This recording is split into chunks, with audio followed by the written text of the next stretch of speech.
ഈ കണ്ടപ്പോ ആ കുട്ടി നമ്മുടെ സ്ഥാപനത്തിലുള്ള കുട്ടിയാണ് പറയുന്നത്. അള്ളാ, ആ കുട്ടിനെ ഒന്ന് ആദരിക്കണം. ആ കുട്ടി ആരാ മോനെ? അവന്റെ പേരെന്താ?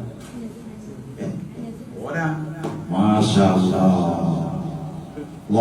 ഭാവിയിൽ നല്ലൊരു ആലിമായി, ഒരു മുഹറബിയായ ആലിമായി, നല്ല ഉന്നതമായ നിലക്ക് ദീനിനെ ഖിദ്മ ചെയ്ത് വഅദ് പറയാൻ അല്ലാഹുവേ നീ തൗഫീഖ് വർദ്ധിപ്പിച്ചു കൊടുക്കണം. നിങ്ങളൊക്കെ നല്ല വഅദ് പറയണം, നല്ല പ്രാസംഗികന്മാരാകണം, നല്ല എഴുത്തുകാരാകണം, നല്ല മതഴി പാടുന്നവരാകണം. ഏതൊക്കെ നിലക്കുള്ള കഴിവുകളുണ്ടോ അതൊക്കെ വികസിപ്പിച്ചു. അവന്റെ പേരെന്താ? എവിടെ വീട്? വയനാട് എവിടെ? പാടിയ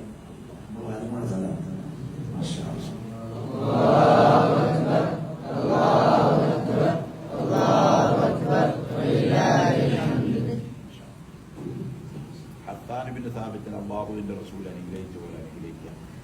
നല്ല ഉന്നതിയിലെത്തിക്കട്ടെ. അള്ളാഹു അയ്യദ് ഖുദ്സ് എന്നാണ് ഹത്താനിബിൻ സ്ഥാപനത്തിൽ പറയുന്നത്. അതുപോലെ അള്ളാഹുവിനൊക്കെ നല്ല ശക്തി